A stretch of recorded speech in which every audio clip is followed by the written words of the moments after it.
साहित्यकारों के उपनाम। वाल्मीकि को आदि कवि कहा जाता है। अमीर खुसरो को हिंद का तोता और हिंदुस्तान की तूती भी कहा जाता है। विद्यापति को मैथिल कोकिल, अभिनव जयदेव और कवि शेखर भी कहा जाता है। सूरदास को वात्सल्य सम्राट, खंजन नयन, भावाधिपति, अष्टछाप का जहाज आदि नामों से जाना जाता है। तुलसीदास को हिंदी का जातीय कवि, कवि शिरोमणि और मानस का हंस आदि नामों से जाना जाता है।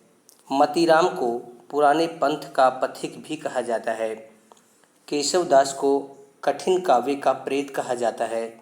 रामचंद्रिका इनका प्रसिद्ध महाकाव्य है, जिनको अलंकारों का अजायब घर भी कहते हैं। घनानंद को प्रेम की पीर का कवि कहा जाता है। घनानंद की प्रेमिका का नाम सुजान था। सुजान सागर इनकी प्रसिद्ध रचना है। सैयद इब्राहिम हिंदी में रस खान के नाम से प्रसिद्ध हैं। इन्होंने हिंदी में सवैये लिखे हैं। वैद्यनाथ मिश्र हिंदी में नागार्जुन के नाम से प्रसिद्ध हैं और इन्होंने यात्री के नाम से भी रचनाएं लिखी हैं। वृंदावन लाल वर्मा को बुंदेलखंड का चंद्रवरदाई कहा जाता है।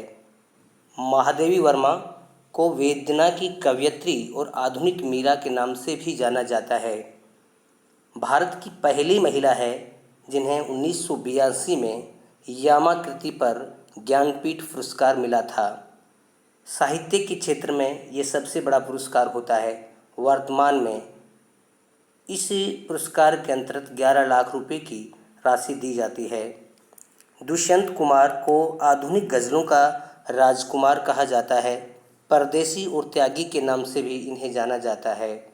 साये में धूप इनका प्रसिद्ध गज़ल संग्रह है।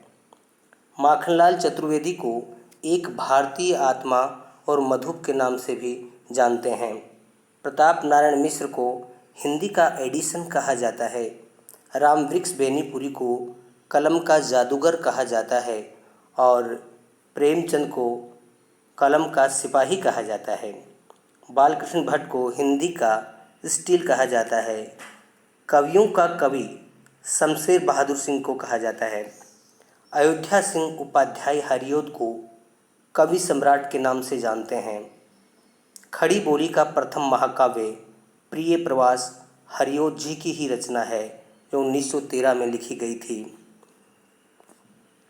पहली गज़ल दो सुख ने आदि का प्रवर्तक अमीर खुसरो को माना जाता है। राजेंद्र बाला घोष बंग महिला के नाम से प्रसिद्ध है। हिंदी शब्द फारसी भाषा का है और उर्दू शब्द उर्दू भाषा का है। महावीर प्रसाद हिंदी शब्द फारसी भाषा का है और उर्दू शब्द तुर्की भाषा का है। महावीर प्रसाद द्विवेदी को भुजंग भूषण भट्टाचार्य आदि नामों से जाना जाता है। तुलसीदास और कवि गंग को सुकवियन के सरदार कहा जाता है। रामचरितमानस में 7 कांड हैं। ये अवधी भाषा का सबसे प्रसिद्ध महाकाव्य है। धन्यवाद।